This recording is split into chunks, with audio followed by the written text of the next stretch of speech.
Perlu diketahui bahwasannya sifat di dalam diri kita manusia itu ada dua. Nanti 20 dimasukkan dua sifat. Iki wis mesti Bapak Ibu.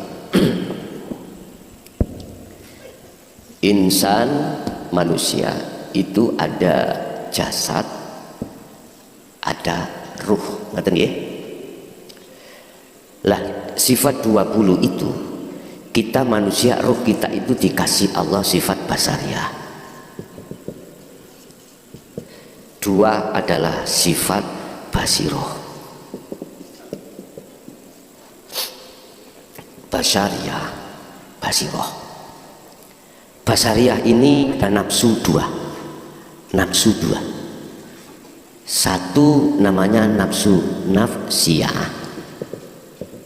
Dua nafsu amaroh. Yang basari, yang basiroh ada nafsu lawamah. Ya ada yang alawamah, wong Jawa gampangan. Yang ketiga, yang keempat adalah mutmainnah. Apalagi di channel saya, channel yang memuat secara keseluruhan video siaran tunda kajian Islami, apapun bagian-bagian tertentu dari keseluruhan video siaran tunda kajian Islami. Assalamualaikum warahmatullahi wabarakatuh. Ila hadratin Nabi Mustafa Rasulullah sallallahu alaihi wasallam wa ala alihi wa azwajihi wa dzurriyyatihi wa qurrabatihi wa ahli baitihi wa ashabil kiram wa ila jami'il anbiya wal mursalin wal awliya wa syuhada wa salihin wa tabi'in at-tabi'in as-salihin ila yaumiddin, khususan ila jami'i masayikhi ila muntahum wa ila abaina wa ummatina wa azdadina wa masyayikhina wa auladina wa azwajina wa dzurriyyatina wa ahli baitina, khususan ila jami'il arwah fi hadhil majlis wa ghairuhum sayyidilillahi lana wa lahumul fatihah. Iya kenal. Bismillah, alhamdulillah, la khawla wa la quwwata illa billah. Rabbi shrah li sadri wa yassir li amri wa hlul 'uqdatam min lisani yafqahu qawli.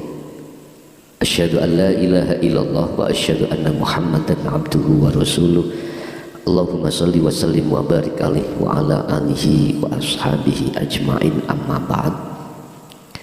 Hadratul kiram, para sepuh, bini sepuh, tokoh masyarakat, tokoh agama, khususnya Dusun Gampang, Desa Sumber Tebu, Kecamatan Bangsal, Kabupaten Mojokerto, Jawa Timur. Wabil khusus jamaah ingkang rawuh di majelis dan atau jamaah yang ada di luar yang lagi ikut ngaos ngaji, semua saja rahimakumullah. Semoga Allah selalu memberikan rahmat hidayah terhadap kita di dunia sampai di akhirat, amin ya rabbal alamin. Bapak Ibu hadirin, untuk malam hari ini kami akan menjelaskan tentang sifat wajibnya Allah 20 yang ada di dalam diri kita masing-masing. Tetapi sebelumnya perlu diketahui bahwasannya sifat di dalam diri kita manusia itu ada dua. Nanti 20 dimasukkan dua sifat. Iki wis mesti Bapak Ibu. Insan manusia itu ada jasad, ada ruh, ngerti nggih? Lah sifat 20 itu kita manusia, ruh kita itu dikasih Allah sifat basariah. Dua adalah sifat basiroh. Basariah, basiroh.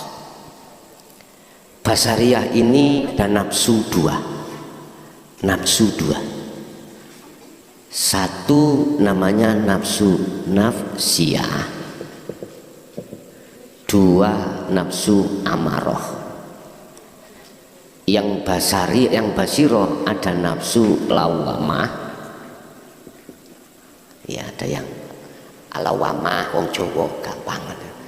Yang ketiga, yang keempat adalah mutmainnah.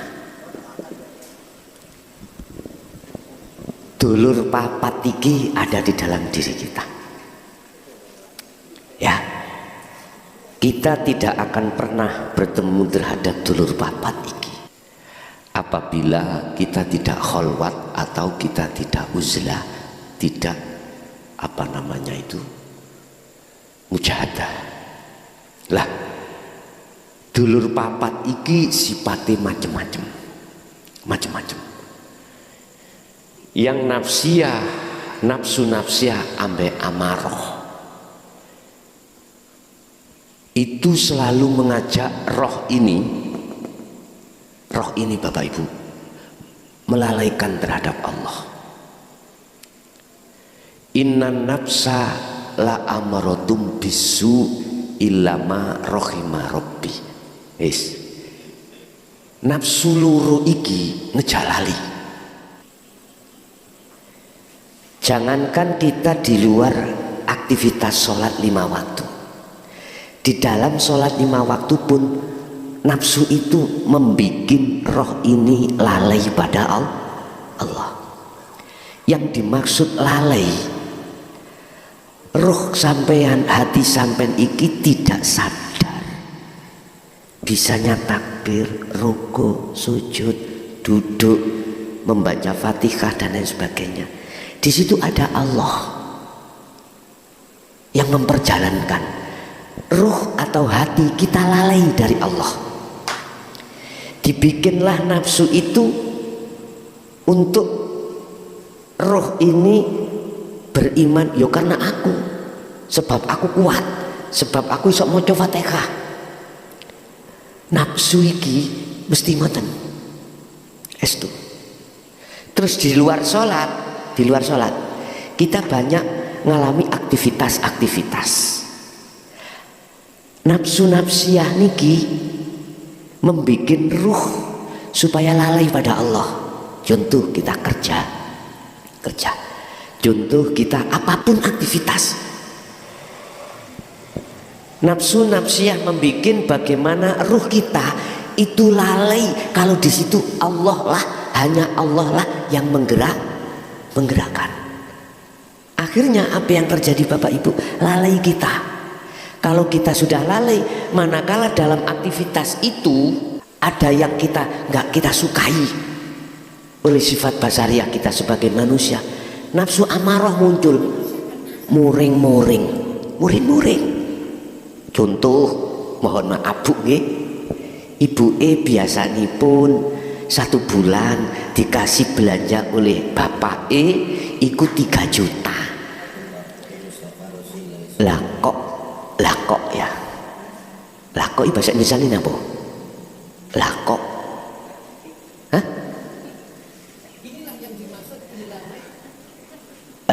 Lah kok. Nah, masalah sing ningali niki luar Jawa kuwat Bu. Saya disuruh bahasa Indonesia. Lah kok bapak iku kasih belanja 1 bulan 30.000. Apabila kita sebagai istri tidak connect pada Allah yang menggerakkan itu, mesti nesu mboten? Nesu, mohon maaf Bu, mohon maaf. Mesti, karena nggak cocok miturut nafsu kita. Sama bapak pagi-pagi kerja jam 7, ibu masaknya gak cepet-cepet, selok keri kerja, bahkan sampai jam 7 belum mateng. Biasanya dikasih wedang, gak dikasih wedang, ngamuk boten, ngamuk kita. Belanja wis tak penuhi, misalnya yang ini kopi durung ono, ngamuk. Lah nafsu di dalam hati kita namanya amarah, muring-muring. Ini kalau suami muring-muringan, bahasa Belandanya itu bludrek Pak. gludrek ya. Kadang opo diuncal-uncalno, mereka gak cocok. Itu akibat kita itu nafsu loro iki dereng jinak, dereng belum jinak. Kita tidak tahu, nafsu tahu kita tidak tahu nafsu. Ini persoalannya. Akhirnya mohon maaf, kehidupan kita di dunia itu ada rasa khawatir, ada rasa gelisah, ada rasa tidak nyaman. Ati ki loro-loron, Mbak Bu. Kesenduk titik gak cocok, marah, panas. Lho sing rugi ngene iku ya sapa? Ayo, rugi lah awak dhewe-dhewe ya. Mboten mungkin panasi iku katut tombone orang katut panas mboten. Kita sendiri, kita rugi sendiri. Ingat, innan nafsa la amratum bisu. Nafsu loro iki ingatlah menjadikan ruhaniah sampean iki lalai dari Allah.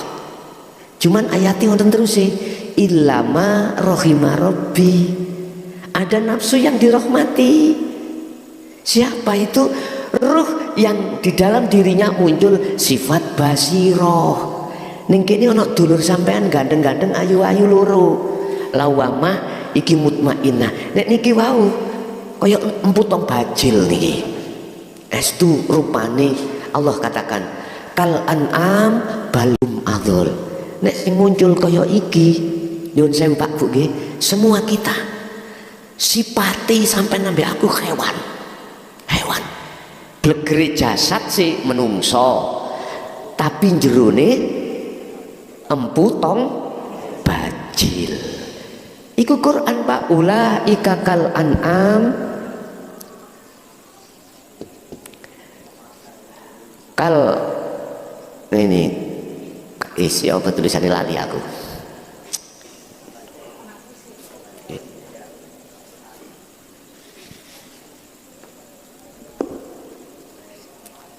Kal an'am balhum adol. Mereka itu kita Pak, ruhaniah kita. Kal an'am kados raja kaya hewan. Balhum adol, bahkan lebih kejam daripada hayawan. Hayawan kira-kira contoh mawon ula. Sing didahar iku paling daging-dagingan nggih. Kita pager dipangan, aspal dipangan, opo wae gitu ya nggih. Wis mugi-mugi kita dihindarkan Allah dari nafsu loro niki ngaten ya. Lah terus basirah niki siji lawamah iku apa? Getuni salatku mang lali nang Allah, getuni mang aku iki gak eling nang Allah, akhirnya ngamuk-ngamuk. Lha niki lawamah. Nek lawamah ning ati sampean sampun muncul, maka mutmainnah. Mutmainnah iku ya apa? Ya ayyatuhan nafsul mutmainnah, wahai jiwa yang damai, roh sing damai. Irji'i oleh damai oleh jiwa kang anteng iku karena sampean purun bali nang Allah. Eling maksudnya, eling kabeh iku sing gerakno mung Gusti Allah.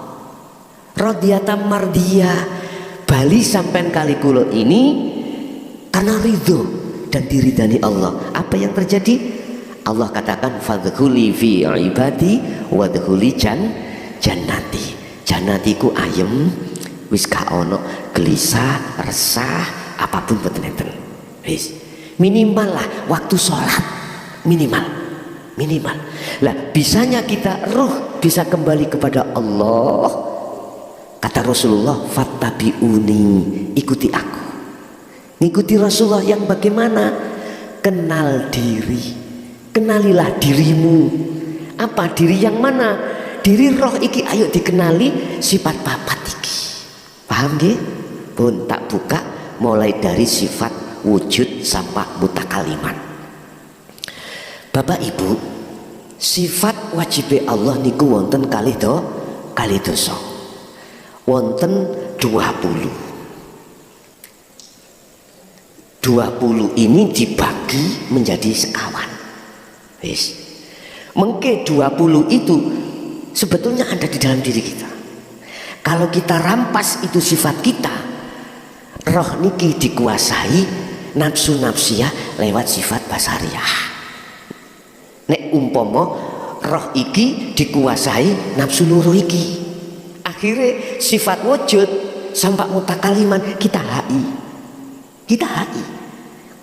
wujud idam bakok dan seterusnya kita HI, termasuk temeriku adalah ilmu, ngerti berarti dalam hati kita ngerti merasa diri kita yang ngerti di dalam hati.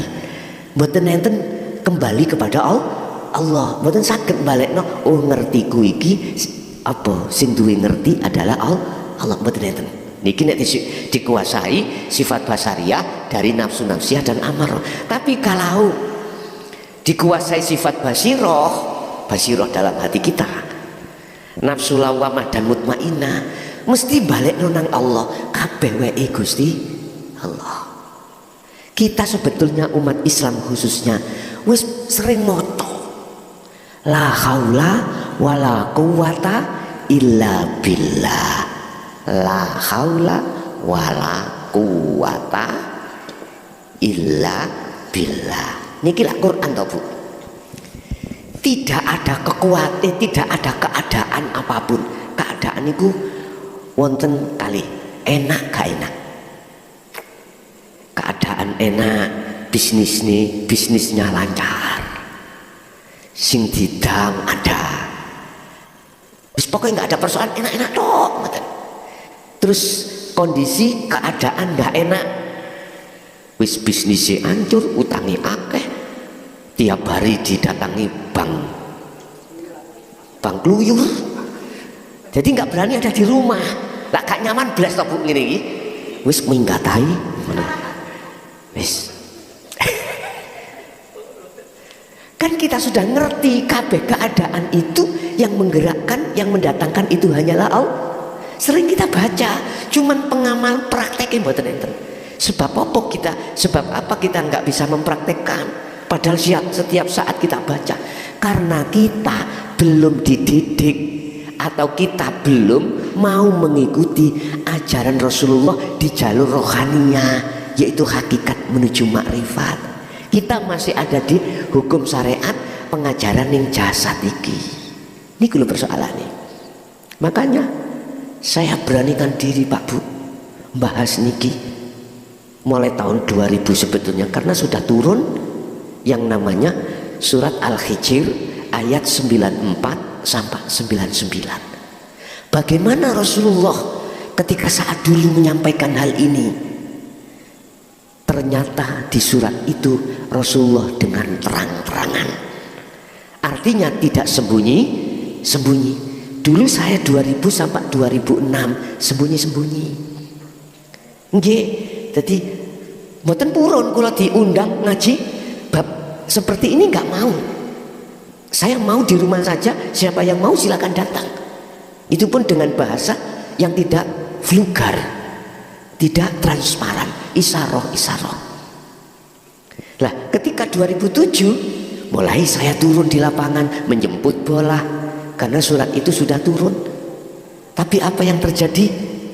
Saya dicaci maki, dilokno wong gendeng, wis macem-macem. Tapi saya sabar, tidak menjadikan saya berputus asa untuk tidak datang. Saya Bu nyun sewu Pak, walaupun di sini hanya orang satu, tetap saya kaji. Kecuali nggak ada orang belas, ya otomatis aku pulang lagi. Ada satu, jangankan satu, setugel tak jeno. Karena saya sudah diperintahkan Allah untuk menjemput bola. Sebab ngaji niki Pak Bu, sing di jalur kados ngeten niki seperti ini, tidak semua orang mau. Estu. Tidak semua orang bisa menerima. Karena yang saya bahas itu fokus di ruh sampean, bagaimana basiroh ini ya muncul di dalam ruh sampean sehingga bisa mengalahkan nafsu nafsiyah dengan amarah. Ini makanya sangat dibuktikan Setelah jenengan iki mang sudah menerima ajaran Rasulullah ini, terus sampean praktekno di dalam setiap kehidupan sampean sehari-hari, lebih-lebih di dalam waktu sholat, mesti nyaman nanti. Cara sholat iku walaupun gak maksimal khusyuk, petang rokaat, bosak rokaat iku iso khusyuk, nyaman nanti sampean. Terus ngadepi persoalan dunya, karena hati sampean itu bisa membaca, meresapi, menghayati semua itu Allah. Hati langsung klik teng mriku, mboten khawatir. Estu mboten khawatir. Wa may yattaqillaha yaj'al lahu makhrajan. Barang siapa yang betul-betul mengamalkan takwa dalam hatinya seperti ini, makhrajan, di dalam makhrajan itu maknanya Allah akan membuka pintu yang pintu itu nggak bisa dibuka. Allah buka. Artinya yun sewu, anak gudo loro hati enggak? Loro hati buka ini kulo wangel. Sampai isok gak loro hati, kita bisa tidak loro hati, bahkan ayem guyu-guyu hati wangel niku. Wangel. Beda anak yang menganut, disuruh ngalor yo ngalor, ngidul yo ngidul, nek niki gampang. Tapi ketika saat anak kita itu mau nggak nganut, hati mesti loro. Tapi jenengan nek rohaniah jenengan iki sing muncul sifat basirah, mesti roh ikut dibimbing untuk klik semuanya itu la haula wala quwata illa billah. Kekuatan apapun iku illa billah, kecuali wae Allah kabeh sangka Gusti Allah. Lho disinilah nanti jenengan gak gampang stres, gak gampang cepet tuwek. Lho estu ati sampean niku dadi enom tok intine. Bergelora seneng ngaten. Seneng, boten gampang susah. Bisnis kita misalnya, kok ya Gusti Allah ngelorot, asali iku mang omseti iku mau 1 juta dalam 1 minggu, dilorot hanya 100. Disebabkan syariate, mohon maaf, pandemi tah opo, disebabkan syariate ada yang curang. Sampean kalau hatinya sudah mapak sifat basiro, jenengan gak mungkin nyalahno wong, gak mungkin nyalahno pandemi. Nyawang atine berzikir terus dateng Gusti Allah. Gini ku zikir niku maksudnya sadar, nyadari, hati merasakan, menghayati sedoyo semua itu hanya karena Allah. Pun sifat 20 wajibe Allah 20. Niki kula pusat didik nggih.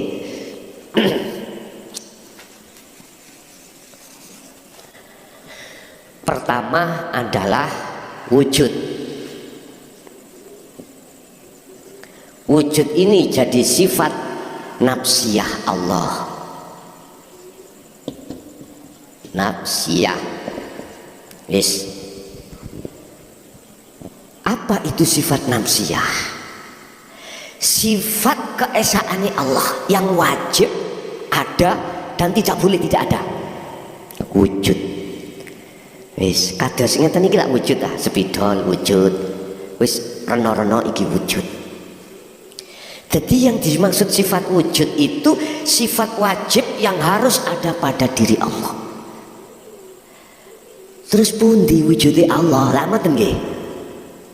Selama ini kita masih menyamarkan wujudnya Allah, orang ketinggalan, tidak kelihatan, tak gitu nggih? Apa sebab itu? Malah justru yang kelihatan wujud itu selain Allah, yang asalnya gak wujud, ya kita ini loh Pak ya, asalnya gak wujud, olehnya wujud diwujudkan Allah. Paham ya? Berarti kita asalnya tidak wujud, baik jasmani ya, jasad maupun roh, asalnya kan nggak ada Pak. Jasad Allah ciptakan kita dari tanah, nanti kalau sudah purna harus kembali ke tanah lagi. Nggak bisa Pak, jasad kembali sendiri nggak bisa. Akhirnya tetangga, saudara kita kalau sudah mati menghantar jasad kita ke kuburan. Nah terus kemana roh ini? Ini kejadian yang spektakuler, kejadian yang tidak main-main, yang manusia banyak tidak memikirkan. Itu tidak memikirkan. Banyak manusia yang tidak memikirkan, Bapak. Dari mana Allah ini ciptakan? Menciptakan ruh ini dari mana? Apa dari jasad? Apakah dari tanah? Tidak. Dari namanya Nur Muhammad. Nur Muhammad. Siapa Nur Muhammad itu? Ini kalau menurut keterangan syariat, Nur Muhammad itu ada pada kanjeng Nabi Muhammad. Jikalau Nur Muhammad itu Allah tidak ciptakan, maka makhluk di langit dan di bumi tidak akan pernah terjadi, tidak akan pernah diciptakan. Jenengan pikir sampai pedot otak sampean gak ketemu, tidak ketemu. Paling keterangannya ya Nur Muhammad itu nang kanjeng Nabi Muhammad. Nek kanjeng Nabi Muhammad tidak dijadikan, gak mungkin semuanya ada. Tak gitu kan? Iku syariat. Sampai ben cetong, ben paham, biar ngerti siapa Nur Muhammad itu. Yang Allah ciptakan Nur Muhammad, itulah yang disebut wiji kang dumadi sak lebeti gesang. Wiji sel yang ada pada diri Allah. Ndi misalnya menungso nggih, sel yang ada di nutfahnya seorang laki-laki. Nutfah itu mani, Pak. Di dalam mani ini ada sel, ya ini Nur Muhammad. Ini yang akan menjadi calon jenengan kali kula. Wis saiki nang pitik, ibu-ibu paham pitik. Ono pitik ngendok. Sadurunge ngendok kan dirabeni oleh jago, lah ngono ya, ayam. Nanti kira-kira 5 sampai 7 hari setelah diengkremi, apa bahasa Indonesia diengkremi? Dinggrami. Kula eling mbok biyen kula sering dikongkon maca nang genteng sing bolong, sing yang ada kacanya. Kalau ada lasnya, itu berarti besok akan bisa menetas jadi anak ayam. Kalau tidak ada, mak biyen sanjang dadaren son ngono. Daripada nunggu bungker engko habis diengkrami kan tadi buan, Pak. Enggak penak dadaren. Jadi las di dalam telur itulah namanya Nur Muhammad. Memang kalau tidak ada ini gak mungkin menjadi anak ayam. Sama kita juga. Orang tua kita kalau tidak wik-wik, umpama wik-wik nggak ada selnya, nggak jadi kita sebagai anak. Terus dikembalikan. Lah bagaimana Nabi Isa tidak ada bapaknya, tapi Siti Maryam bisa hamil? Wis iki nggak dibahas. Sebab in aroda syai'an ayyakula lahukum fayakun. Iki di luar akal, di luar akal. Makanya dalil itu mesti ada istisna, ada dikecualikan. Allah pun juga mampu berkuasa menghendaki anak bayi lahir dari seorang ibu tanpa bapak. Contohnya Nabi Isa, ibu Siti Maryam. Ini Bapak Ibu, Allah kuasa seperti itu walaupun akal tidak bisa menerima. Wis Bapak Ibu. Lah Nur Muhammad iki dari mana? Dari Alladzi. Alladzi itu siapa? Alladzi itu wujudnya Allah. Allah itu nama, Bapak Ibu. Kalau nggak percaya lihat di dalam surat Al-Fatihah ayat 1. Bismillahirrahmanirrahim, dengan menyebut nama. Terus yang memiliki nama Allah itu siapa? Spidol itu nama, wujudnya ya ini. Serban itu nama, wujudnya ini. Penghapus itu nama, wujudnya ya ini. rokok namanya, iki wujudnya. Loh, tidak ada yang sama. Gitu, wujudnya nggak ada yang sama. Artinya itu menunjukkan sifat keesaan Allah. Sifat keesaan Allah. Saiki nama Allah itu wujudnya mana?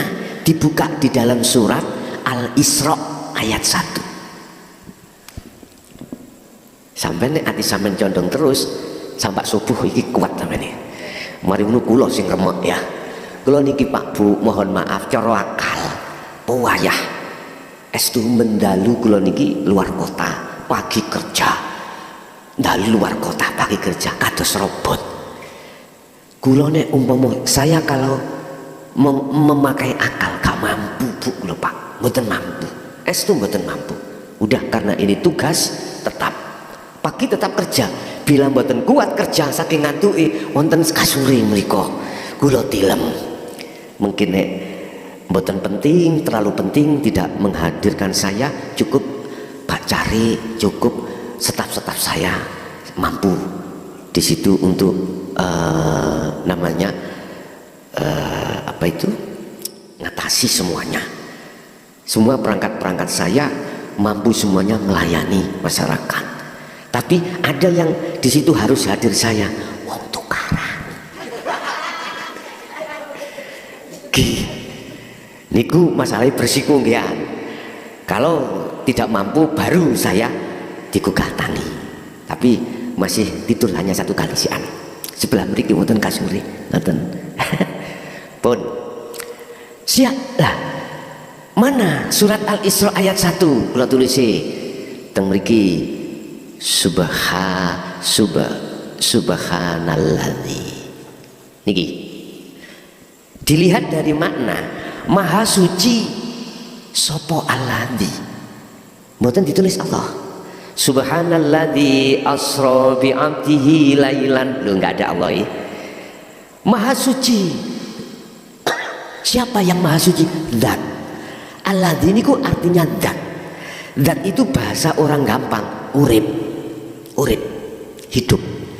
Dialah hidup yang ada di dalam dan di luar diri kita yang menjadikan kita bisa sampai ke sini. Coba nek gak ana urip ning awak kula saged ndugi mriki ngaji ngeten iki mboten saged. Mboten saged. Ya itu wujudnya Allah ya itu. Tapi bukan tulisan Aladi loh ya. Bukan tulisan zat atau hidup, bukan tulisan itu, bukan tulisan, bukan nama. Terus apa Bapak Ibu? Sesuatu yang harus jenengan imani di dalam hati jenengan, yang harus sampai imani dalam hati jenengan. Sebab namanya hidup itu jenengan bisa bertemu roh ini hanya dengan iman. Roh iki duwe iman. Lah hidup itu yang menciptakan Nur Muhammad ini. Wa nafakhtu dan kutiupkan rohku kata Allah. Ya Nur Muhammad itu di dalam jasad. Akhirnya jenengan kali kula niki saged apa?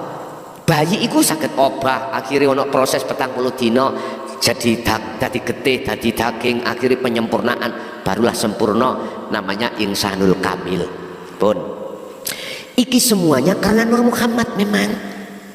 Pun ketika kita di dunia ini sudah melihat bahwasanya selain Allah itu wujudnya sebab diwujudkan, akhirnya kita belum bisa melihat sejatinya yang duweni wujud. Siapa? Allah.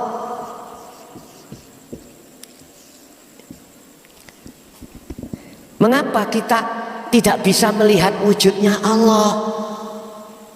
Katanya Allah itu wajib wujud. Kok malah yang kelihatan itu wujudnya selain Allah? Wis alasannya satu.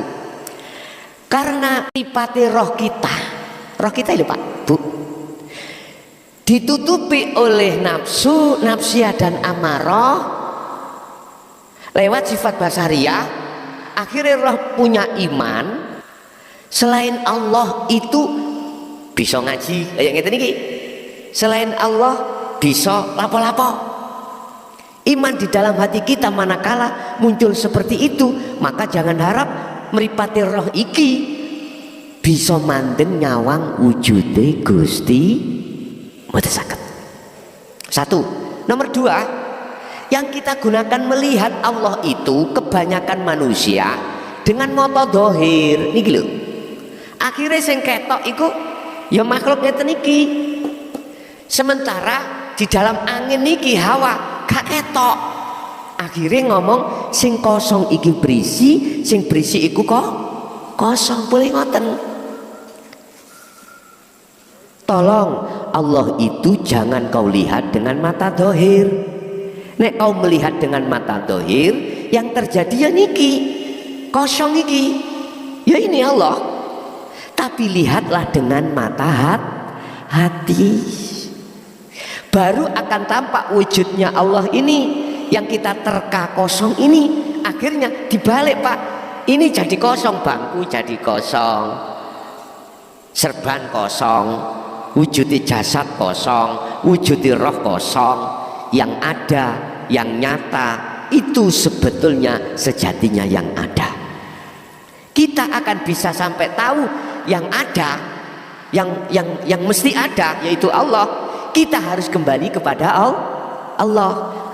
Kembalinya bagaimana? Kita kan asalnya tidak ada, terus kita diadakan, akhirnya kita merasa ada. Manakala Anda ingin tahu sebenarnya yang ada, kembalilah kau dari asalmu. Apa asal kita? Tidak ada. Berarti kita harus kembali yang tidak ada. Artinya kita jangan merasa ada.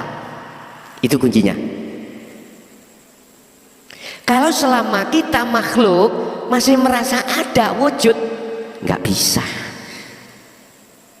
bisa tahu wujudnya yang sebenarnya. Yang punya wujud itu siapa? Hanya Allah.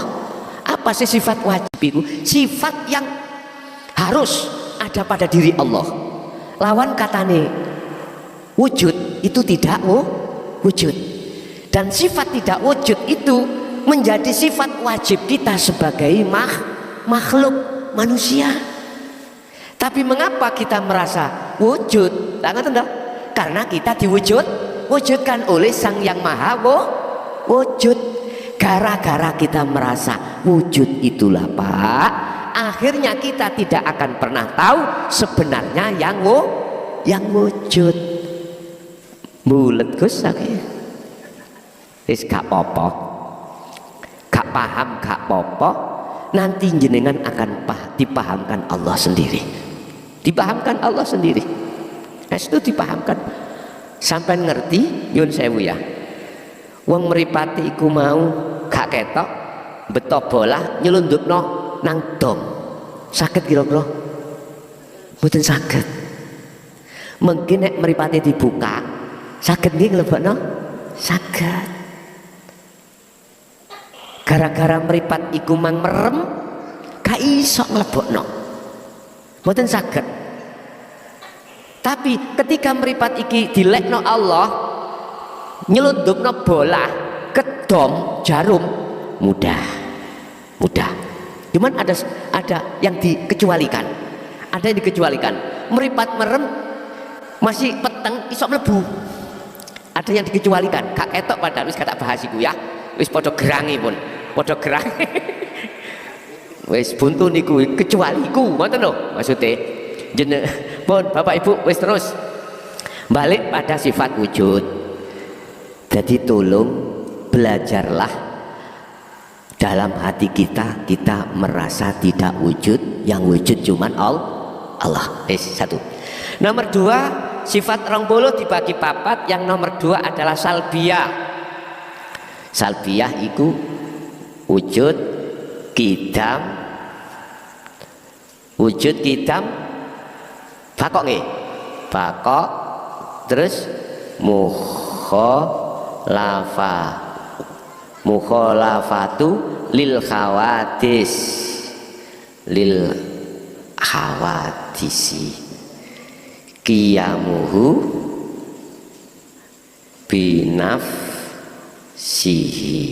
binafsihi wahdaniyah. Wahdaniyah.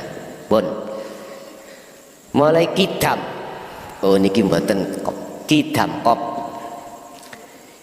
Kidam bako mukhalafatul lil khawatis qiyamuhu bi nafsihi wahdaniyah iki disebut iki mikir apa piye iki? Be mikir iki senesa. Disebut sifat salbiyah. Salbiyah. Wis. Apa kidam niku? Dahulu. Artinya Allah iku sesuatu yang lawas, datangnya dengan sendirinya sebelum adanya beberapa makhluk. Makhluk setelah Allah itu sebagai ciptaan Allah, berarti lebih dahulu Allah katimbang selain Allah. Iku sifatnya ono endi? Wujud wau sifatnya nanti ada di dalam diri roh. Roh yang bagaimana akan tampak wujudnya Allah?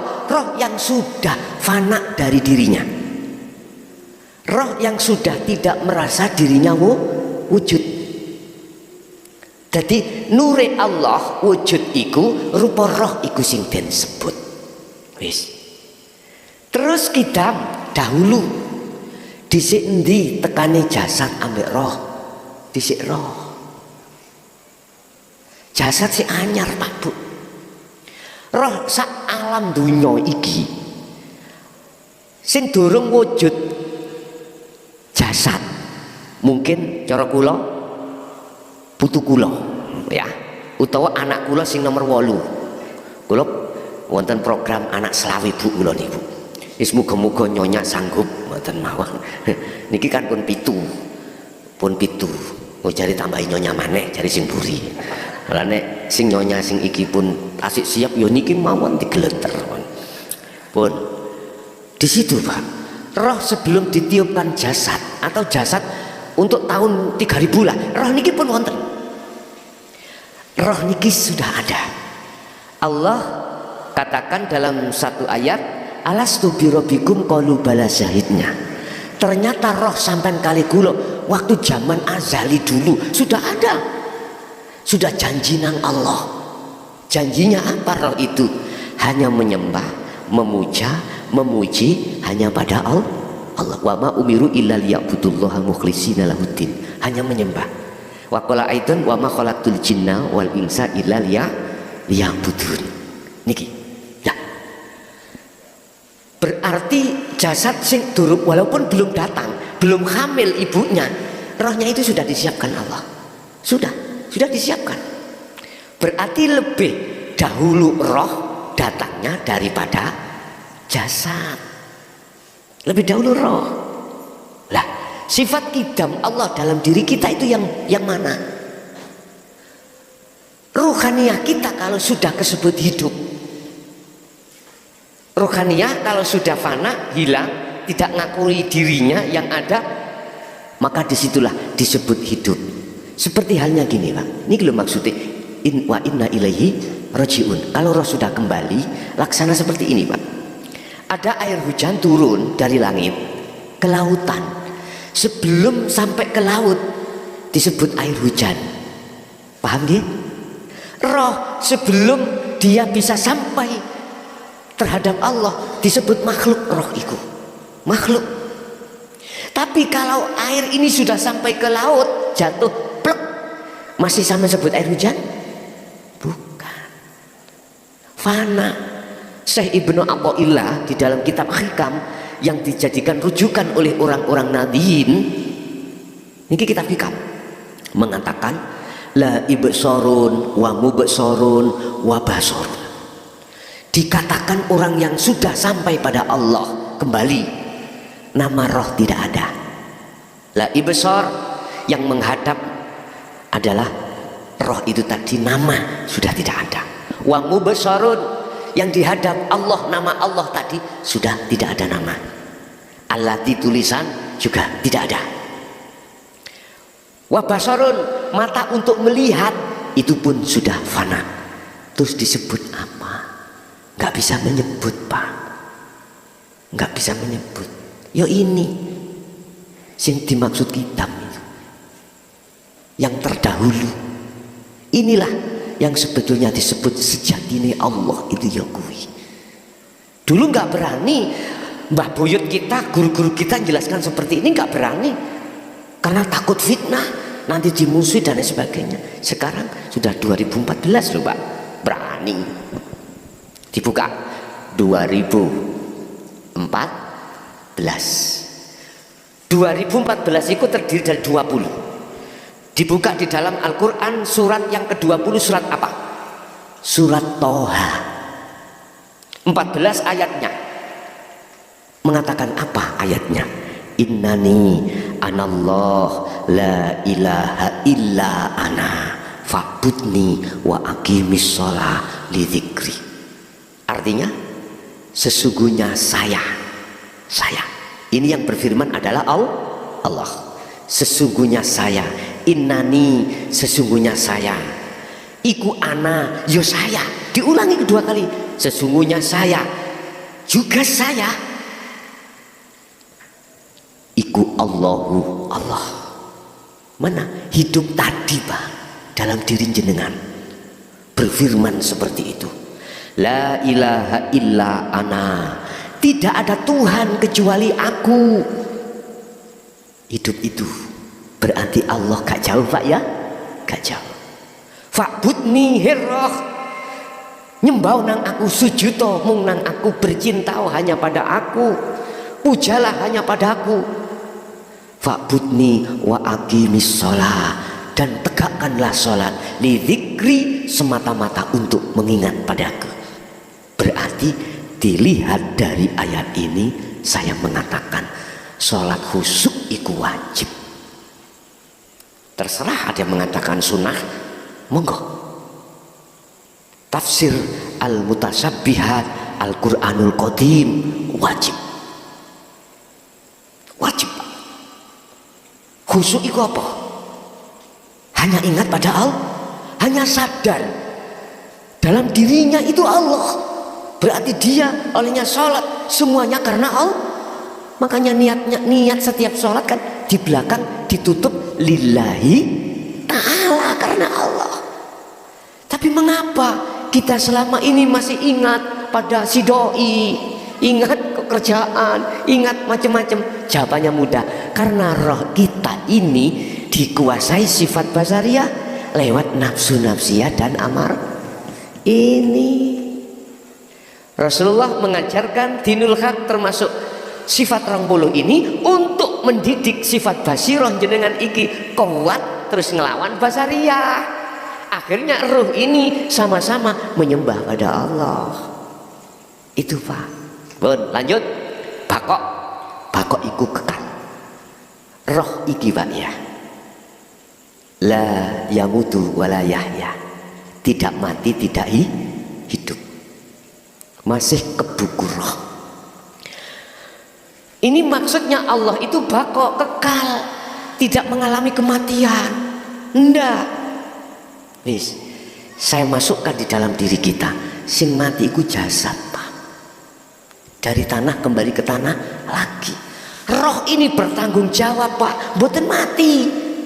Roh ini mboten mati. Dia bertanggung jawab selama ada di dunia. Di dunia, bahasa syariat. Bahasa hakikatnya, roh ini tugasnya wajib untuk bisa kembali kepada Allah, bertemu Allah. Wajib. Bagaimana hukumnya orang-orang yang mengingkari tidak mau bertemu Allah? Mungkin dibuka di dalam surat apa saya lupa ya. Ayatnya gini, qad khasyiral ladzina kadzdzabu biliqa'illah. Mungkin yang YouTube dibuka, qad khasyiral ladzina kadzdzabu biliqa'illah. Sungguh sengsara, sungguh celaka, sungguh merugi orang-orang yang mendustai pertemuan terhadap Allah. Karena apa? Dia dikuasai sifat basariah, Gak bisa kembali. Kalau roh itu sudah kembali kepada Allah, maka itulah yang kumaksud sifat baqa, kekal. Khalidina fiha abadan. Di mana roh itu akan kekal? Kalau di surga kekal di surga, kalau di neraka kekal di, ya wes pilih dewe. Ayo pilih sendiri. Makanya Rasulullah itu diturunkan ke bumi ini semata-mata untuk memberikan minat dzulumati ila nur, roh yang merasa gelap pada Allah itu supaya ada terangnya, didatangkan hal ini. Tapi banyak di antara umat Islam, entah di bendera apa, tidak mengakui tentang masalah sifat 20 wajib wujudnya Allah. Sifat wajibnya ada, ya tak maklumi Pak, tak maklumi. Karena orientasi dia, mereka itu kebanyakan dari akal. Coba kalau orientasinya dimasukkan di hati, pasti akan bisa menerima. Berarti yang kekal itu roh. Lewat syariat Allah katakan jasad dimatikan, nanti roh dikembalikan lagi ila yaumi yub'atsun, dibangkit, berarti roh dikembalikan lagi. Setelah roh itu ada di alam barzah. Ini syariat ya, syariat. Nanti ketika ila yaumi yub'atsun, ketika hari kebangkitan datang setelah kiamat, akan digiring untuk mempertanggungjawabkan di mata Allah. Setelah itu dihisab, dia termasuk golongan roh kekal di neraka ataukah di surga. Itu bahasa syariat. Bahasa hakikat sekarang sudah kita jalani di dunia. Siapapun ruh di antara kita terkubur oleh sifat basariyah, ini sebagai tetanda kalau nanti setelah alam dunia kita tinggalkan, kita pun dalam kebutaan, kita pun dalam kegelapan, kita pun terkubur di dalam alam barzah dengan penuh siksaan Allah. Sama halnya kita ketika saat secara jasmani kita di dunia buta, sumpek nama mboten Pak, sumpek. Sama dengan itu ruhaniah kita, mata hati kita dibutakan oleh nafsu nafsiyat dan amarah lewat sifat basyariyah dengan ditokne, dihadapkan wa yastahibbunal hayatad dunya, kesenangan duniawiyah itu dihadapkan terhadap rohaniah kita. Akhirnya rohaniah kita condongnya tidak kepada Allah, condongnya hanya kepada selain Allah. Akhirnya tidak bisa klik sadar iling langsung nang Allah pun. Beda kalau roh sudah ada di basirah, terkuasai. Niki jalurnya adalah di jalur jannah. Niki ketika di dunia ruhaniah kita ya sudah melemahkan nafsu niki, nafsu nafsiyah dan amarah lewat sifat basariah ini, maka ruhaniah pasti diajak untuk hanya menghadap, memuji hanya pada Allah. Tidak hanya di dalam salat, ibu wayah ulek-ulek ruhaniah jenengan anti sampai eling semuanya karena Allah, berarti jenengan iki di surga. Rohnya jenengan ini berarti disebut orang yang eling zikir terhadap Allah. Tidak harus menyebut la ilaha illallah, la ilaha illallah, mboten ngoten. Itu kan secara syariat lesan. Secara ruhaniah itu sadar. Yen tanganku ngene-ngene iki nek gak ono Allah ya gak mungkin iso. Estu. Karena ada hidup ini akhirnya tangan bisa bergerak. Mula padha ambek dadi kepala desa. Iya. Kalau tidak ada Allah iku wae Gusti Allah. Apa mungkin kita manusia harus ngaku-ngaku? Gak boleh itu. Nek durung kenal Allah kemlelet hati. Akhirnya hati ini gampang, mohon maaf ya, nek hati gak condong nang Allah. Ingat surat Ibrahim ayat 3, sifat basariah, nafsu nafsiyah, amarah membikin kesenangan dunia lewat apa anggaran negara itu dicondong nang hati supaya roh iki bercinta dengan itu. Gak ada condong nang Allah, akhirnya kita gampang korupsi. Apa maneh bendina diparani Bang Didil, karo wong ae cukup ae sret mari masalah ning dunya nggih ta coba ning akhirat 1000 1000 niki bisa lepas ayo tak takoki 1000 rupiah gak usah ratusan 1000 rupiah yang bukan hak milik kita ambil bisa lepas gak bisa. Makanya semua pejabat kalau hatinya itu condong menang Allah, aku yakin gak akan berani melakukan hal itu. Karena apa? Beliau selalu merasa disawang Allah, dimonitor Allah. Wong urip itu ndi gitu. Allah di mana-mana dan tidak kemana. Wa nahnu aqrabu ilaihi min hablil warid. Aku iki kata Allah lebih dekat daripada urat nadi. Lah, cara umpama kasare ngomong, kula niki pencuri, Pak, pencuri, maling motor. Motor niku adine kula colong, motor niku kajeng mobil niku kajeng colong. Tapi ning kono kula roh nek kono ana polisi. Terjadi?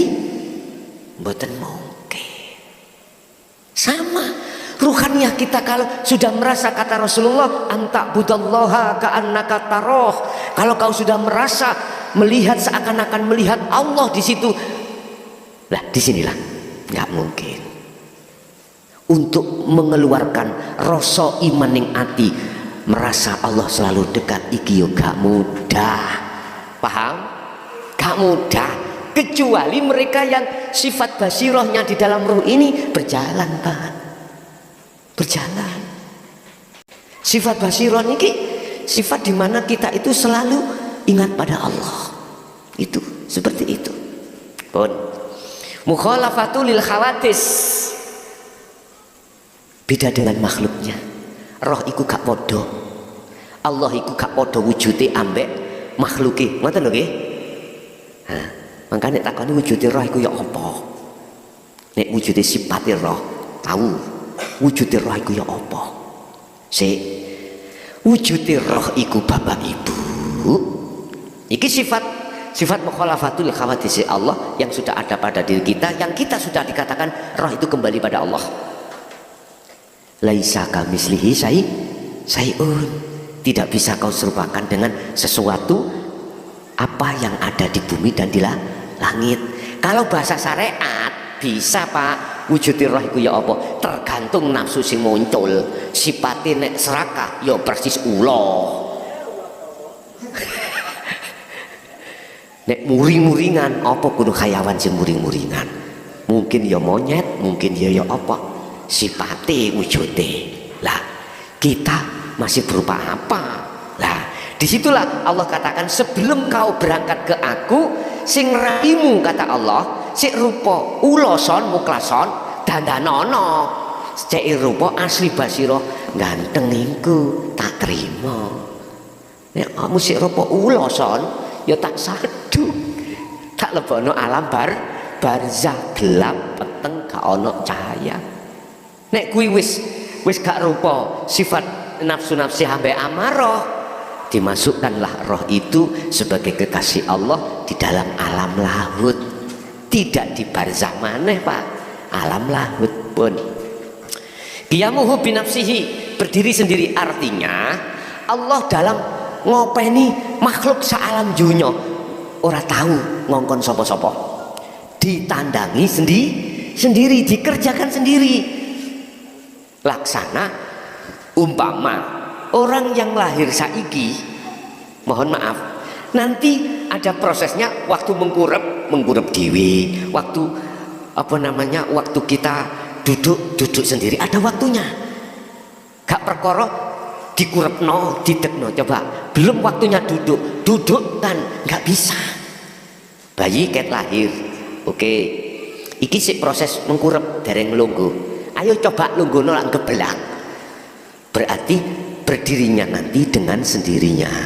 Artinya datang Allah ngopeni kabeh makhluk sak jagat iku, Allah tidak pernah berserikat. Terus ada yang tanya syariat, lah iku Gus malaikat Israel njabut nyawa ya dah, nek Gusti Allah kuwasa dhewe qiyamuhu binafsi qiyamuhu binafsi, lah lapo adik muncul malaikat Israel iku syariat gak apa-apa sebagai utusan Allah. Cuman kira-kira di dalam makhluk malaikat Israel tanpa ada hidup Allah saged Israel dewi njabut mboten saged. Kita mandang dari ruhaniyah. Mandang dari ruhaniyah berarti hidup, berarti inilah qiyamuhu binafsihi. Sama dengan di ini, tanpa Allah dalam diriku misalnya bisa tak muklason iku gacor dewi mboten saged. Mboten saged. Kita melihatnya dengan kacamata hakikat, jangan syariat. Nek syariat ya wujudi muklason makhluk. Nek hakikat hidup itu yang berperan semuanya. Oke. Wahdaniyah makna sawiji. Wujudi spidol iki, wujudi rokok iki, jeneng kawadah. Nama-nama banyak, tapi makna wujud mohon maaf ya. Wujud iku gak ono sing padha. Salam dunya niki lho Bu, Pak.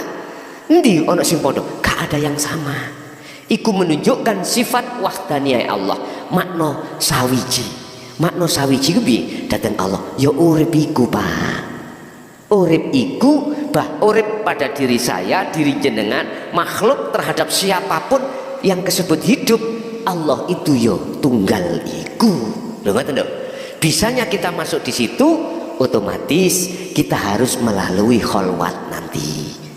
Uzlah, tumpakane zikir, kita melakukan wiridane zikir. Zikir yang kemarin mungkin sudah saya jelaskan ya, zikir. Pun, iki sifat salbiyah. Nomor 3 sifat ma'ani. Ono 7 sifat ma'ani ya. Sik niki kula gosok iman ya.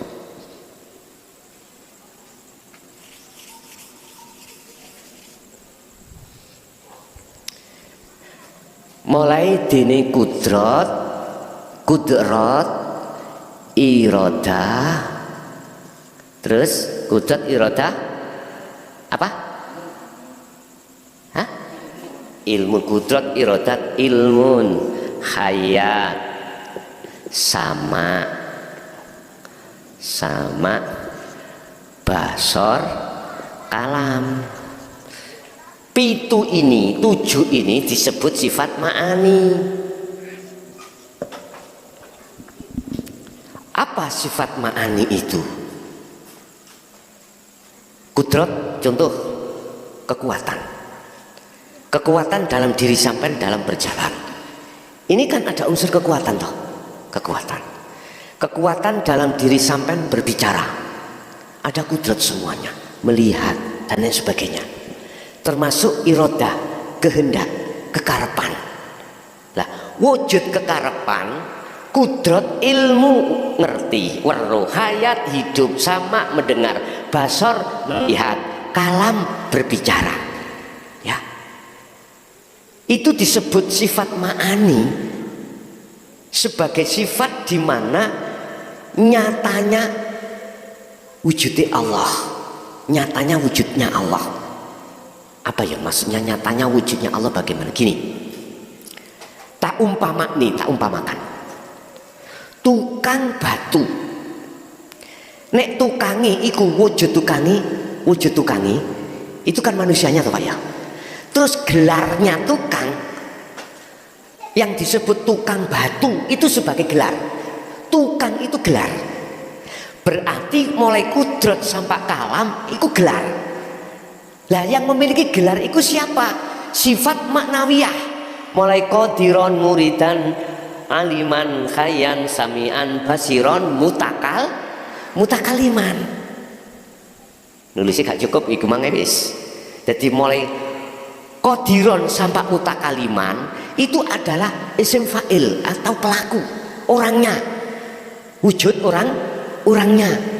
Lah mulai kudrat sampai kalam itu adalah gelar.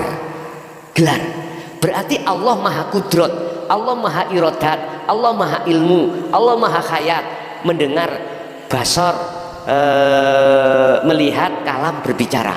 Kudrat kekuatan. Tolong ojo diakoni kekuatan apa wae iku kekuatanmu. Balekno iki kekuatane Allah. Karep iradah yang di dalam hati sama. Kembalikan pada Allah. Kalau iradah itu iradahnya Allah. Ilmu, pengetahuan, sampai ngerti pengetahuan apa wae, telu tambah telu sama dengan 6. Ngerti? Alim ilmu agama, ilmu syariat, ilmu Quran, ilmu fikih. Ojo diakoni iku ngertimu, ngalimmu. Tapi kita tidak bisa Pak mengembalikan pada Allah jikalau roh ini terkuasai sifat basariah. Ruh kita akan bisa mengembalikan semuanya adalah ilmunya Allah. Hidup itu Allah, hidupnya Allah sama. Kita mendengarkan suara itu milik Allah. Basar melihat apapun itu Allah. Wae Allah miliknya Allah. Kalam ucapannya Allah. Baru itu bisa. Manakala ruh ini dikuasai sifat basirah. Paham ya? Yes. Inilah sifat 20 dibagi papat, nafsiyah, salbiyah, ma'ani dan ma'nawiyah.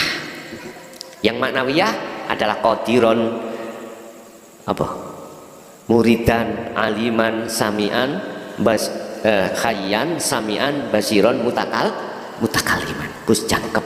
Semuanya itu ada di diri kita. Kesimpulan nih, kabeh mulai wujud sampai mutakalim. Kembalikan pada Allah. Kembalikan. Caranya bagaimana? Pun iki kunci nih. Tiap saat dan waktu hati jenengan wajib, kalau bisa ya. Nek cara kula wajib no. Nek urusan sampean bu sampean wajib no urusannya dewi-dewi. Urusannya masing-masing. Apa? Sibukkanlah hati jenengan kali kula zikir sir dan sirul asrar.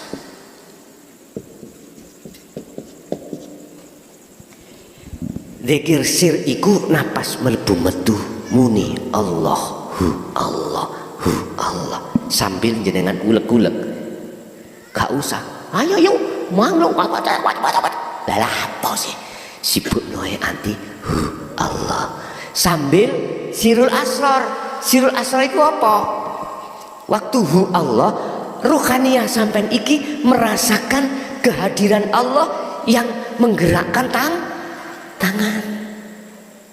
Wis nek iku angel salat tok ae. Mulai takbir sampai salam aktivitasnya, sibukkanlah hati untuk menjalankan zikir niki. Dasarnya ada di dalam apa? Surat Al-Insan ayat 25 26. Rasulullah melakukan hal ini mulai pagi sampai sore bahkan malam, sibuk beliau hatinya itu berzikir pada Allah.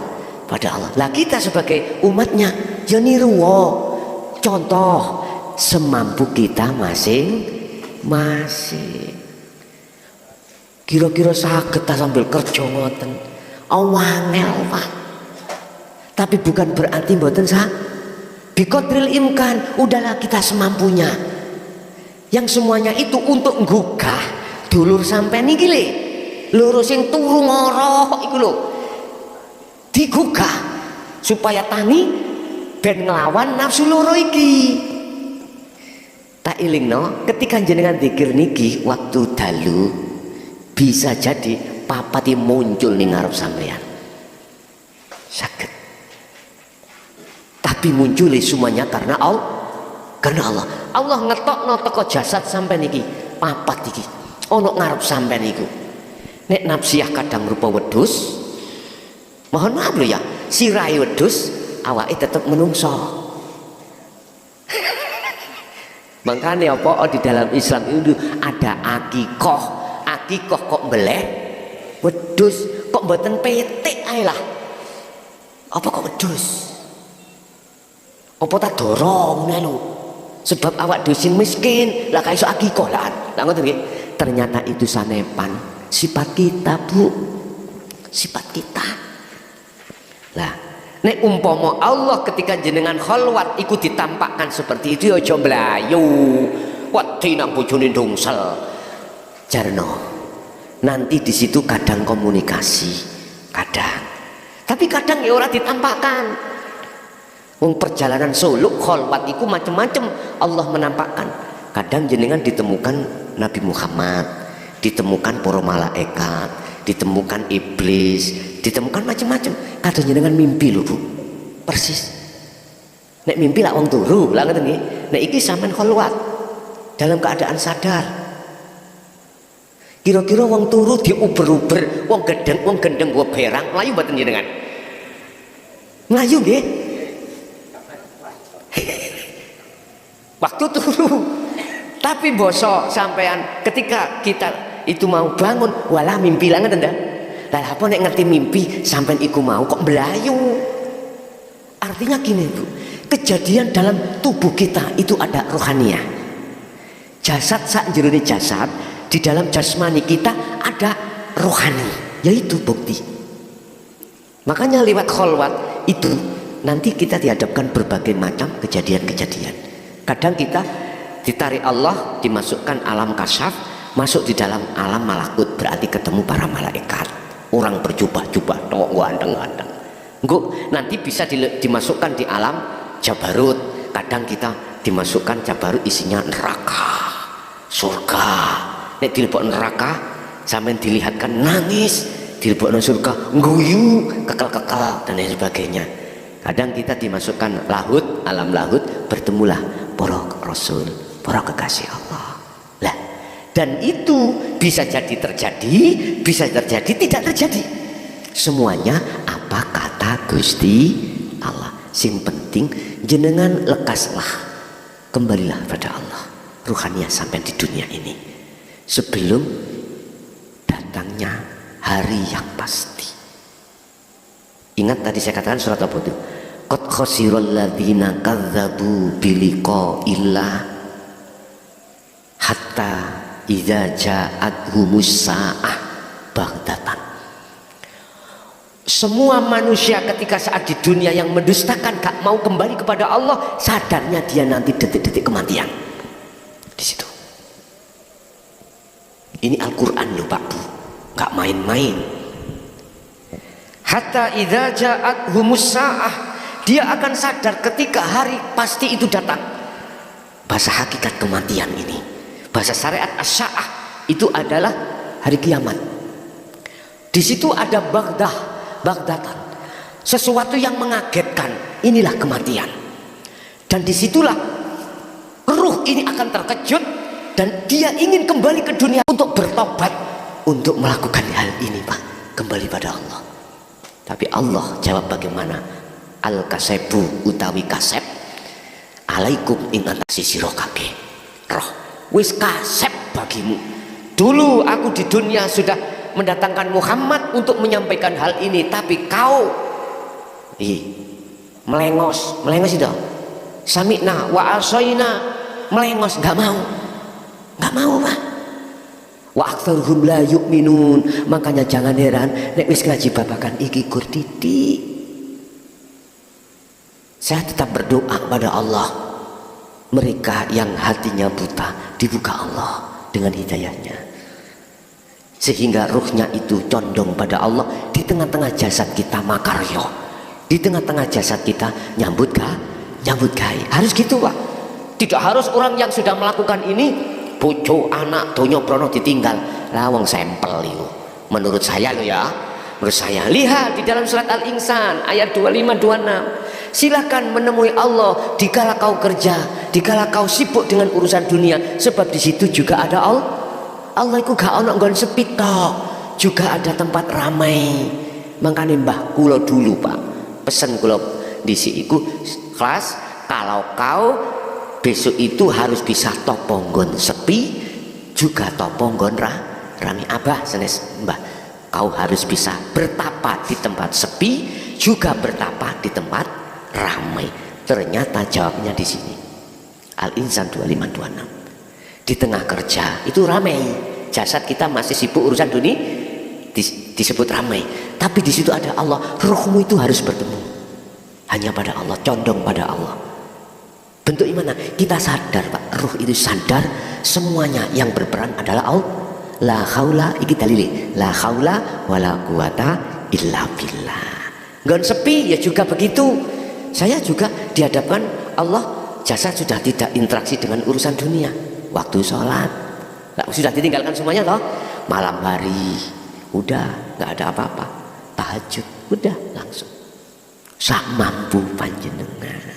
Pun Bapak Ibu hadirin, itu apa yang bisa kami sampaikan terkait ringkasan daripada sifat wajib Allah 20 itu yang terbagi menjadi 4, yang itu ada di dalam diri kita semuanya, dan itu akan tampak sifat wajibnya Allah manakala diri manusia itu ruhnya sudah terkuasai sifat basirah, dan itu tidak akan tampak sifat 20 itu tadi sifatnya Allah. Bahkan kita akui sifat kita manakala ruh ini terkuasai oleh sifat basariah yang dikendalikan oleh nafsu nafsiyah dan amarah. Itu mungkin apa yang bisa kami sampaikan. Kita masuk pada session tanya jawab atau dialog, yang bila mana ada yang perlu ditanyakan atau didialogkan, monggo kula aturi menawi wonten kalau ada.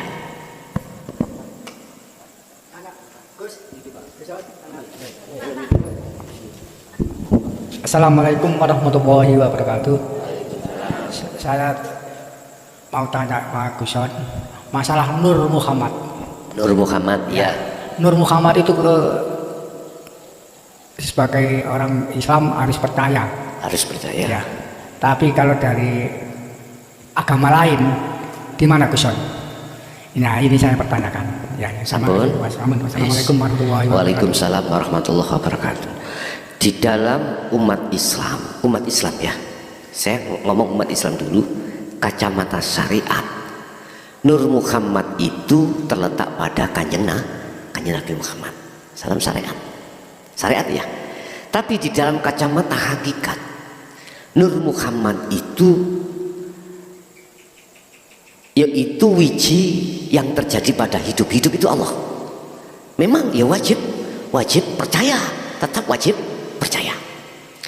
Dalam pandangan perspektif hukum hakikat makrifat, ternyata Nur Muhammad itu adalah sel yang ada pada diri nutfah, sel yang ada pada embrio, bahasa biologi mungkin di situ. Jadi wiji, las, kalau bahasa ayam, las itu adalah Nur Muhammad. Wis, kalau di luar agama Islam ya, itu tidak ada kacamata syariat. Kalau sudah sampai di situ pasti percaya kalau dia itu sudah sampai pada Tuhannya ya, percaya yang namanya Nur Muhammad, tapi sebutannya bukan Nur Muhammad. Wis tak omong mawon, itu adalah sel. Kita di dalam Islam kan gak ada istilah sel. Yang ada nutfah. Di dalam diri nutfah itu apa? Mani. Di dalam mani beribu-ribu sel, gitu toh. Itu yang akan mencari ovum. Ketika saat orang tua laki dan perempuan itu sudah melakukan hubungan intim, ketika itu kan beribu-ribu sel mencari ovum. Nanti kalau yang tidak dapat, itu kan akhirnya dalam jangka waktu 24 jam itu meninggal. Nah, kalau di luar agama Islam, kalau yang dimaksud secara hakikat percaya lah. Tapi kalau syariatnya nggak percaya, dan itu tidak ada ajaran di luar agama Islam tentang Nur Muhammad, itu ada di Nabi Muhammad. Karena apa? Karena mereka tidak percaya adanya Nabi Muhammad sebagai Nabi akhir zaman. Itu secara syariat. Jadi nggak percaya, kecuali mereka yang membawa Taurat, Zabur, Injil yang asli dari Tuhannya Allah. Di situ disebutkan tentang Muhammad. Sebab semuanya syahadatnya itu Muhammadur Rasulullah. Mulai Nabi Adam itu ya syahadatnya Muhammadur Rasulullah. Bahkan Nabi Muhammad pun syahadatnya Muhammadur Rasulullah. Lah Muhammad iku sapa? Ayo.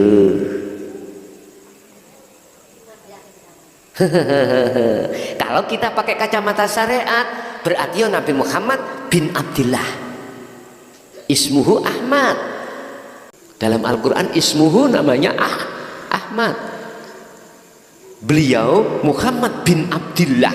Inilah kacamata syariat. Kacamata hakikat siapa Muhammad? asyhadu an la ilaha illallah wa asyhadu anna muhammadar rasulullah. Zaman Nabi Adam syahadatnya seperti itu, semuanya syahadatnya seperti itu. Kalau kami tarik dari kacamata hakikat, Muhammad itu siapa? Lihat di dalam surah Al-Kahfi ayat 110. Kul innama ana basarum mislukum. Allah katakan terhadap Muhammad bin Abdillah, ya. Muhammad katakan, apa yang dikatakan? Innama ana, sesungguhnya saya, kata Rasulullah, ya, Muhammad bin Abdillah ini gitu. Iku basarum mislukum, sama dengan kau, sama makhluknya. Iku Rasulullah, utusane Allah. Jenengan kesini kalau tidak diutus Allah sakit kesini sendiri. Kita sholat tidak diutus Allah sholat, bisa sholat sendiri. Berarti siapa Muhammad? Masih kurang dong. Innama ana basarum mislukum. Ini kacamata hakikat loh Pak, kacamata iman. Empun pakai kacamata syariat dalam akal kita. Sesungguhnya saya itu sama dengan kau manusianya. Jangan kau sembah aku, jangan kau puja aku, jangan kau puji aku. Sembahlah, pujilah siapa yang ku sembah. Itu Rasulullah. Rasulullah minta disembah? Enggak pernah. Minta dipuji? Enggak pernah. Minta dipuja? Enggak pernah. Mengapa ada seseorang yang mengatakan untuk memuja selain Allah? Aku enggak habis pikir Pak. Makanya tak lurus nih niki. Secara perspektif hukum syariat sah-sah saja karena hablum minan nas. Enggak apa-apa. Jasad mujanan ya, jasad kata segini. Seperti gini, kita habis dikasih tetangga kita uang atau nasi. Kita harus mengatakan apa? Terima kasih. Iku hablum minan nas. Enggak apa-apa. Kita memuja Kanjeng Nabi enggak apa-apa sepanjang secara jasmani. Ruhaniyah sampai harus memuja terhadap hidup yang ada pada Kanjeng Nabi Muhammad. Makanya Muhammad mengatakan, ana basarum mislukum, aku iki sama dengan kau manusianya. Jangan kau sembah aku. Aku Muhammad itu jangan. Makanya saya bukannya ekstrim dengan ajaran-ajaran yang ruhaniyahnya itu, jasmaniyah itu disuruh untuk memuja Kanjeng Nabi, silakan, tapi tolong ruhaniyahnya jangan kau seret terhadap makhluk, karena Muhammad itu juga makhluk. Seretlah ruhaniyah umat ini terhadap Allah, jangan terhadap makhluk.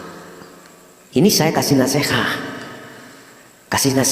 tapi bukan berarti saya memaksa Anda untuk seperti itu. Enggak, terserah. Semua keputusan ada di tangan kita masing-masing, akibatnya juga kita masing-masing. Bahasa saya, hablum minan nas dipakai, hablum minallah juga dipakai. Kita muja terhadap Muhammad secara jasmania, ayo kita baca sholawat, ayo secara jasmani, tapi ruhani Anda tolong hanya untukkan pada Allah, karena ruhaniyah ini nanti yang kembali kepada Allah. Ya bunayya la tusyrik billahi syai'.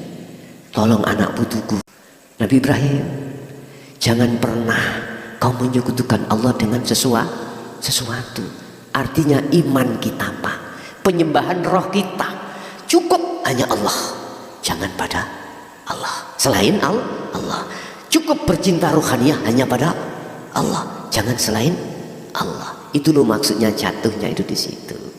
Jadi kesimpulannya, di agama lain secara syariat tidak percaya, karena di dalam kitab-kitabnya tidak diajarkan tentang kepada Nur Muhammad terhadap Muhammad itu, kecuali keaslian daripada kitab itu terjamin. Mengapa sih kok gak kitab Taurat pertama ya? Kok ada Jabur, kok ada Injil, terakhir Al-Qur'an? Apakah wahyu Allah gak sempurna? Dalam Taurat, Jabur, Injil sempurna Pak. Olehnya tangan manusia yang tidak bertanggung jawab merubah itu loh, akhirnya diunculkan kitab ini. Intinya ini sempurna karena dirubah-rubah oleh tangan-tangan yang tidak bertanggung jawab. Akhirnya Allah menjatuhkan lagi kitab yang dibawa Nabi ini kok katik kitab akal terakhir Al-Quran. Karena apa? Karena kitab sebelumnya itu tangan-tangan setan, tangan-tangan yang tidak bertanggung jawab merubah isi daripada firman wahyu Allah. Apakah Al-Quran ini nanti juga ada yang merubah? Bisa jadi Pak, tangan-tangan setan itu. Makanya mengapa kita galangkan untuk anak cucu kita untuk hafid, untuk hafidoh, untuk mempertahankan keaslian Al-Quran. Ingat, sampai nek tahu aslinya Al-Quranul Karim, lari ke Al-Quranul Qadim. Wis, nggak bisa. Sebab Al-Quranul Karim itu belat-belatani, ngerti belat-belatan? Cahayanya kok bukan ciblakan, cahayanya Al-Quranul Qadim. Mantan niku. Nggih. Ada lagi Pak? Kita ini tak tawarkan terhadap mereka, sebab di dalam mereka ada yang ingin tanya lewat telepon dari orang lain. Kalau kita menghendaki sudah malam, nggak usah, juga nggak apa-apa, tergantung jenengan nek cara kula sak kersa mawon, ngaten. Tapi kita pun juga butuh untuk bekerja besok, namanya hati sementara yang ada di telepon, yang masuk ingin tanya di telepon untuk dibanding dulu, nanti suatu saat kita bisa bertemu lagi. Sebab di luar kalau kita lihat yang menyimak itu Pak, hati ribuan Pak, ribuan. Jadi yang melihat itu banyak sekali, yang langsung ngaji itu nih Pak, cuman kan di luar lewat YouTube. Nggih, itu aja apa yang diberikan Allah terhadap kita ilmu, mudah-mudahan menjadikan satu ilmu yang berkah, ilmu yang manfaat terhadap kita dan anak cucu kita ila yaumil qiyamah. Lahumul Fatihah. Bismillah.